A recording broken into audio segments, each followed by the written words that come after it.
샬롬, 이동춘 목사입니다. 오늘도 여러분의 삶이 주님의 평안으로 가득하시길 기원하며 하나님의 말씀을 나누겠습니다. 오늘 말씀은 마태복음 6장 31절에서 34절 말씀입니다.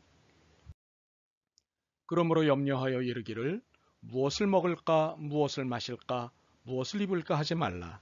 이는 다 이방인들이 구하는 것이라. 너희 하늘 아버지께서 이 모든 것이 너희에게 있어야 할 줄을 아시느니라. 그런즉 너희는 먼저 그의 나라와 그의 의를 구하라. 그리하면 이 모든 것을 너희에게 더하시리라. 그러므로 내일 일을 위하여 염려하지 말라. 내일 일은 내일이 염려할 것이요 한날의 괴로움은 그날로 족하니라.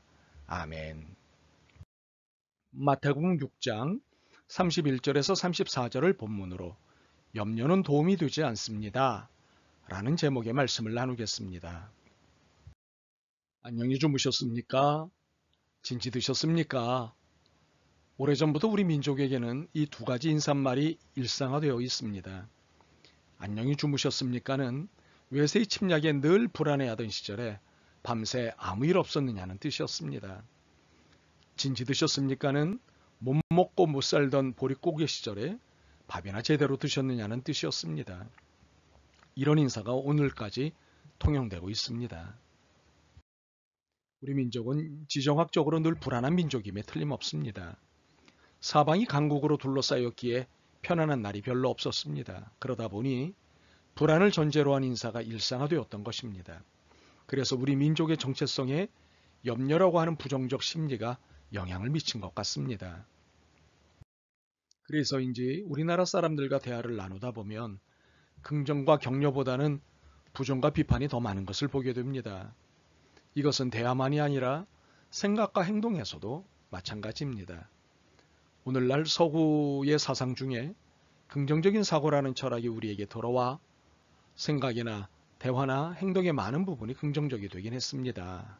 그러나 제가 보기엔 여전히 먼 것 같습니다. 물론 살면서 늘 평안할 수는 없습니다. 산다는 것을 전쟁에 비유하는 사람도 있을 정도니까요. 그러나 우리는 신앙의 사람입니다. 신앙의 사람인 우리는 성경의 지침을 따라 하나님의 뜻을 찾아 그대로 살려고 애쓰는 사람 아니겠습니까?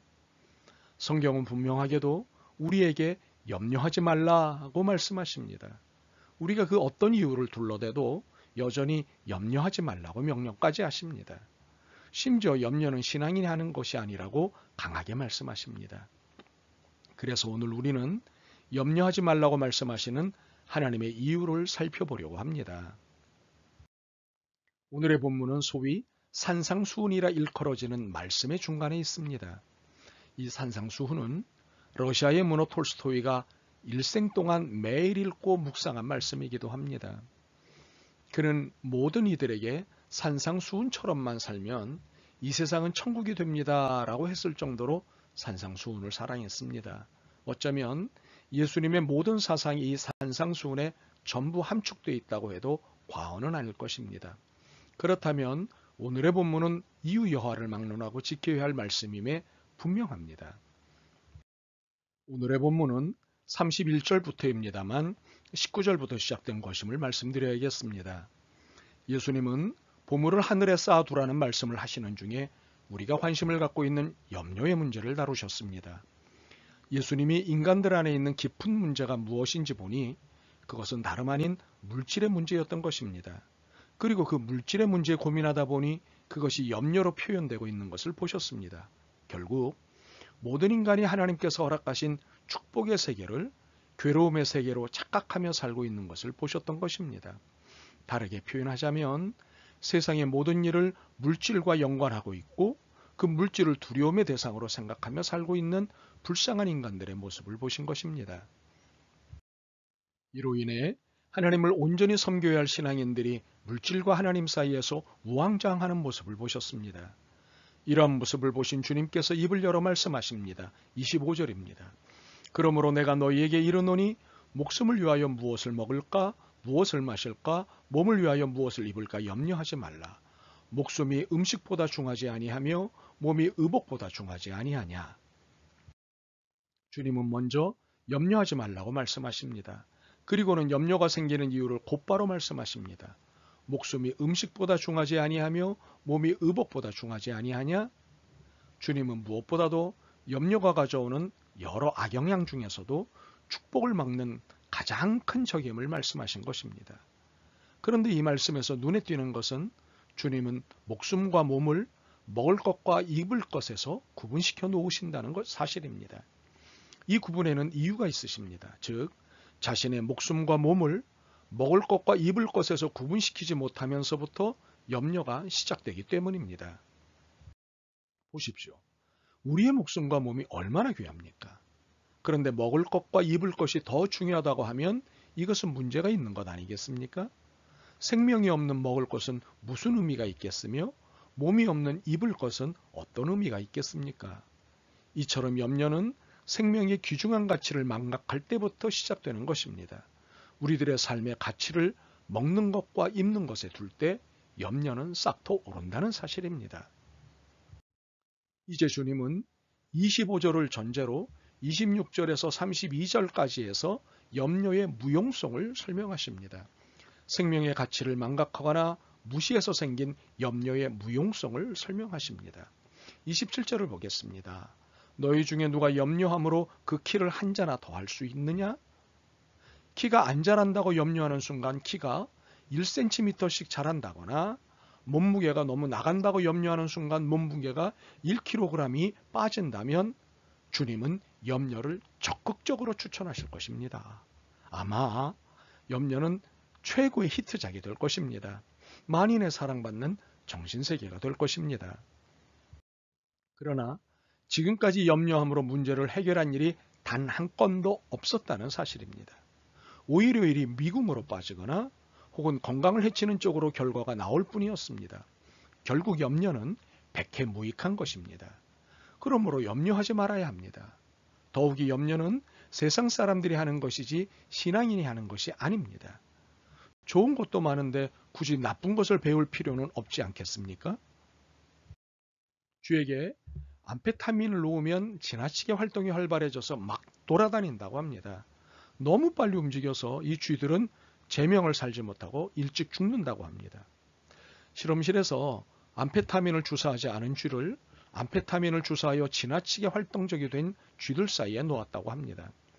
그런데 암페타민을 맞지 않은 쥐도 암페타민을 맞은 쥐들과 함께 있으니까 같이 지나치게 활동적이 되어서 다른 쥐들처럼 정신없이 왔다 갔다 하더라는 것입니다. 끝내 암페타민을 맞은 쥐처럼 제명을 살지 못하고 일찍 죽었다는 실험실 이야기가 있습니다.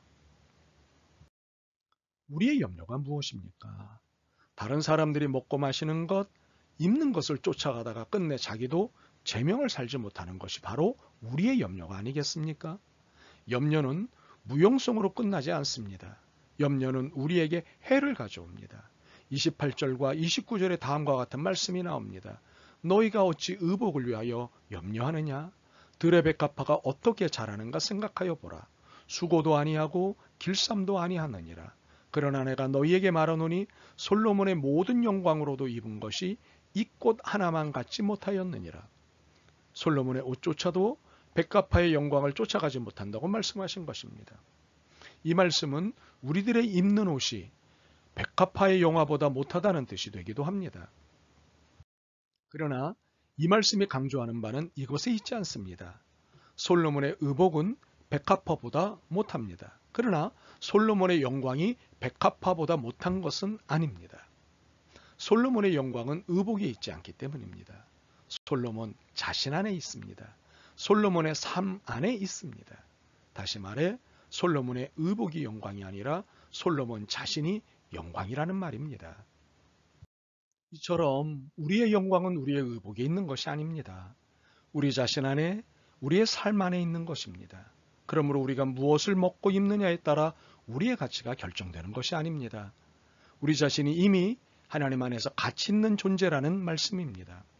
그러니 우리의 가치 때문에 부를 추구하고 이에 입을 것, 먹을 것을 염려한다면 이것은 신앙의 본질, 하나님의 창조 의도를 왜곡해도 한참 왜곡한 것이요 날조해도 한참 날조한 것임에 틀림없는 것입니다. 수도사 앤서니 드 멜로가 지은 대화체 이야기 하나를 소개해 드리겠습니다. 무엇이 진리를 바로 깨닫는데 가장 큰 적입니까? 두려움입니다. 두려움은 어디에서 옵니까? 착각에서요. 어떠한 착각이죠? 주위에 있는 꽃들을 독사라고 생각하는 거죠. 그러면 어떻게 이런 것을 깨닫게 되죠? 눈을 뜨고 보세요. 무엇을요? 주위에 아무런 뱀도 있지 않다는 것을. 우리가 우리의 생명을 먹을 것과 입을 것으로부터 구분하지 않을 때, 아니 먹을 것과 입을 것의 모든 가치를 두었을 때 염려가 우리의 삶 속에 들어온다는 사실을 놓쳐서는 안 됩니다. 더 나아가서는 염려 가운데서 우리는 주위에 있는 모든 것을 원수로 생각합니다. 그래서 점점 더 걱정거리 속에서 살게 됩니다. 그러면 우리가 어떻게 염려에서 해방되고 참으로 우리 안에 있는 영광된 삶을 되찾을 수 있을까요? 33절에서 말씀하십니다. 너희는 먼저 그의 나라와 그의 의를 구하라. 그리하면 이 모든 것을 너희에게 더하시리라. 우리가 하나님 나라와 하나님의 의를 구하는 자가 될 때 온 세상을 바로 보게 됩니다. 염려에서 해방됩니다. 온 세상은 우리를 괴롭히는 원수로 가득 차 있는 것이 아니라 온 세상은 우리의 축복된 삶을 위하여 존재하고 있음을 보게 됩니다. 그제야 진정으로 우리의 영광된 삶을 되찾게 되는 것입니다. 1914년 12월 어느 날 밤 뉴저지에 있는 어느 공장에 불이 나서 그만 공장이 전소됐습니다. 바로 토마스 에디슨의 공장이었습니다. 하룻밤 사이에 어마어마한 자산이 불에 타 사라졌습니다. 에디슨이 평생 연구해왔던 업적이 하룻밤에 날아가 버리고 만 것입니다. 다음날 아침 온 가족은 공장의 화재더미 위를 걷고 있었습니다. 에디슨이 가족에게 말을 합니다. 이 화재는 결코 재난이 아니란다. 이 재난 가운데 우리는 무한한 가치를 발견할 수 있단다. 이 화재는 나의 모든 실수를 불태워버렸단다. 이제 우리는 새롭게 시작할 수 있단다. 하나님께 감사하자. 이 화재 후 3개월 만에 에디슨은 추궁기를 발명하였습니다. 이렇게 에디슨이 큰 화재를 극복하고 3개월 안에 추궁기를 발명해낼 수 있었던 데는 이유가 있었습니다. 두려움과 염려를 주님께 맡겼기 때문입니다. 하나님께 자신에게 맡기신 것이 무엇인 줄 알았습니다. 추워도 의심하지 않았습니다. 그동안 연구한 것이 몽땅 다 날아갔어도 자신에게 주어진 축복의 선물이 무엇인 줄 알았습니다. 그렇기에 아무 두려움 없이 다시 일어날 수 있었고 끝내 위대한 발명가가 될 수 있었던 것입니다. 염려하지 마십시오. 이는 주님의 명령이십니다. 그러므로 염려하지 마십시오. 오히려 주님께 모든 것을 맡기고 주님의 나라와 의를 구하십시오. 그러면 여러분의 삶이 풍요로워질 것입니다. 아멘. 주님, 늘 염려 가운데 살았습니다. 하지 말라고 하신 염려에 쌓여 살았습니다. 참으로 못난 모습으로 살았다는 것을 오늘 말씀을 통해 새삼 깨달았습니다. 이제 주님께 모든 것을 맡기겠습니다. 주님, 이 결심을 도와주옵소서. 예수 그리스도의 이름으로 기도드립니다. 아멘. 오늘도 여러분의 믿음과 삶을 응원합니다. 사랑합니다.